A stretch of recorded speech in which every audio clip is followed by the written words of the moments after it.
арасында жасанды интеллекттің қолдану тәсілдері. Жобаның мақсаты жасанды интеллектті біз тек мектепте ғана емес, қалған жерлерде технологияны білім беру процесінде қолдануды және оны қалай дұрыс қолдануды үйренеміз.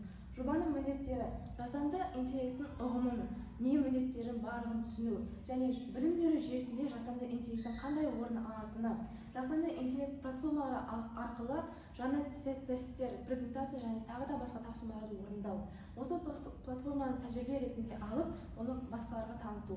Өзектілігі заманауи мектептерде білім сапасын арттыру және мектептегі мұғалімдердің жұмысын оңайластыру.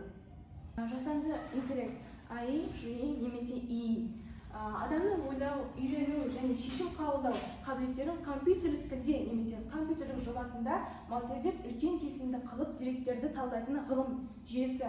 Оған алгоритмдер, машиналық оқыту және нейрондық жүйелер жатады. Алгоритмдер олар барлығымыз білетіндей логикалық есептерді дамыту. Нейрондық жүйелер адамның миындағы құрылыстарды имитациялайды. Машиналық оқыту тәжірибе негізінде өзінің жұмысында жетілдіреді. Білім беруде қолданылатын тиімді платформалар, яғни бұлар ИИ, АИ, платформалар Gemini, Microline, AI, Bing, Image Creator. Яғни бұл платформалар, яғни ИИ-лар мақсатты және пайдасы болып бөлінеді. Мақсаттары, яғни Gemini барлығымыз білетіндей, мәтіндік материал жазу және талдау. Сабақ конспект қысқарту, сұрақтар дайындау. Яғни Gemini арқылы біз әртүрлі сұрақтар немесе әрбір тақырыпты жеңіл әрі қысқа түсіне аламыз.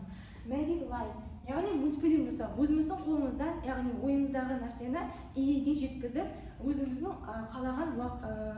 қалаған кино немесе кішкентай комикс құруға болады. Уақыт үнемдейді және автоматты дыбыс синтезі. Бұл арқылы біз өзіміздің кішкентай кино немесе кино үзіндімізді одан сайын арттырып, қызықтандыра түсеміз. Мәтін бойынша сурет құрастырып береді, суреттерді көрнекілік бойынша тез құрастырады. Яғни қазіргі заманда бізде көрнекілік дамыту саласы өте дамыған. Сол арқылы біздің ЖИ арқылы өте көп көрнекіліктерді, яғни суреттерді өзіміздің қолымызға ала аламыз. Gemini сайтына кіру, яғни Gemini сайтына кірудің екі тәсілі бар. Яғни осы платформадағы приложениені дейміз ғой, соны жазып алу, немесе осы create a story about мәтінін міндетті түрде жазу керек. Функцияны қосу үшін Gemini бірнеше көркем стилін ұсынады. Яғни барлығымыз білетін claymation, пластилин секілді суреттер шығаруға болады. Coloring бұл боялатын қара, ақ, яғни черный-белый дейміз, сол секілді. Комикс стилі, яғни өзіміздің қаламыздағы комикс кіші метраждық фильм құрастыруға болады. Fantasy art, ертегі стилі, яғни қиял ғажайып әлемі. Digital Pine, сандық сурет стилі. Сен ұнағанды таңдасаң, ол сол стиль бүкіл кітаптың суреттеріне жасайды. Яғни өзінің мойнындағы қандай ертегі кітабын шығарған келеді, сен оны Gemini сайтына кіріп айтасың, және ол өзінің осындай саған қысқа метражды фильмді саған өзі жасап береді. Сайтқа кіру. Немесе Microsoft көпшіл қосымшасында Bing Image Creator бөлімі бар. Соған кіріп, сипаттама, яғни промпт жазу керек. Мысалыға, осы суреттен мына суретті алу үшін біз A Kazakh girl riding a flowery horse across the steppe and sunset digital art style. Немесе қазақшасы күн бата шақта далада қыран құстары құспен бірге ұшып келсе, келе жатқан қазақ баласының сандық суретін салып бер. Яғни осы суреттен біз күн бата шақта далада қыран құсымен ұшып келе жатқан баланың суретін салып бер дейтін болсақ, бізге Gemini сайты осындай ғажайып суретті тауып береді, яғни шығарып береді. Немесе осы QR-код арқылы кіруге болады. Бұл бізде екінші ЖИ немесе ИИ, бұл жасанды интеллектте негізделген бейне жасау құралы, яғни видео жазып беретін құрал. Ол негізделген мәтінде таңдап, кейіпкерлер, сахналары, фондық суреттер мен дыбыс эффектілерін біріктіріп, дайын бейне бізге құрып береді.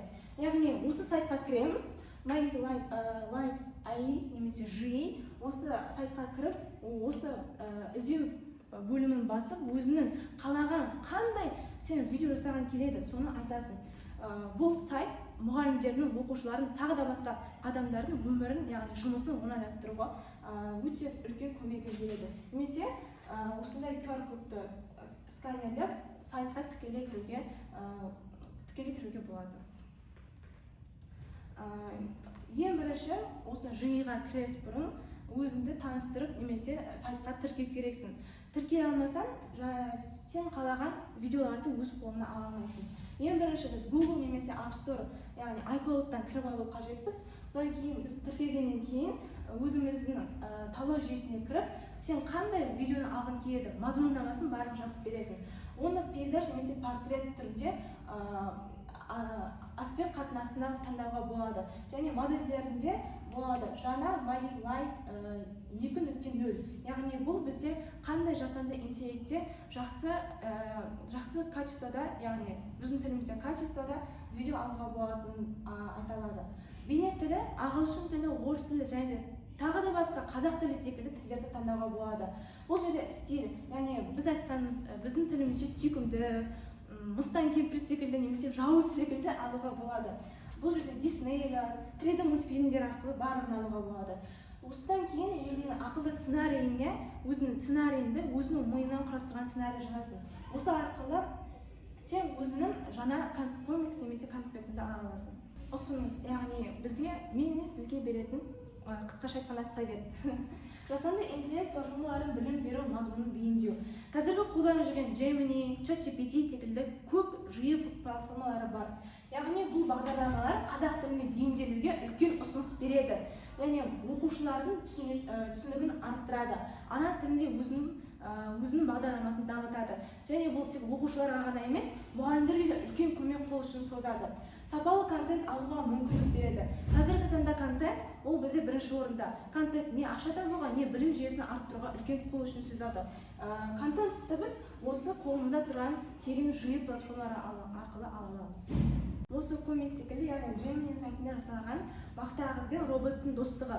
Бұл бізде комикс, яғни жасанды интеллект арқылы жасалған. Бұның ішінде өте көп әрі қызықты метраждар бар. Және тек бұл ғана кітапты оқып қана емес, басқа да кітаптар QR код арқылы оқуға болады. Мысалға, өте көп QR кодтарды сканерлеп интернет желісі арқылы жиымен жасаған өте көп комикстер және метраждарды көруге болады.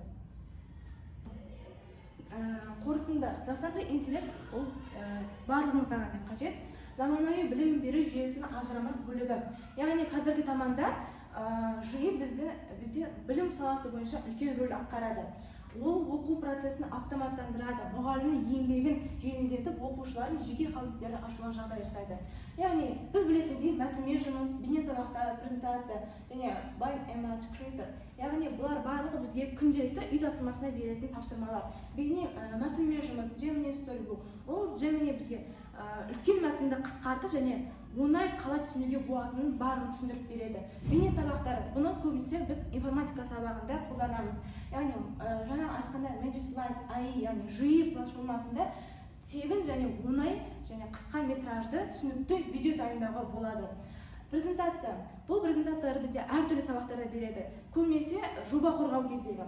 GPT-AI Presentation Maker презентация жасауға өте қолайлы платформалардың бірі. Bind Image Creator мәтін арқылы сурет құрастырады. Яғни өзінің ұсынысында сценарийді жазып саған осындай немесе басқа да қызықты комикстер саған құрап береді. Назарларыңызға рахмет. Сау болыңыздар.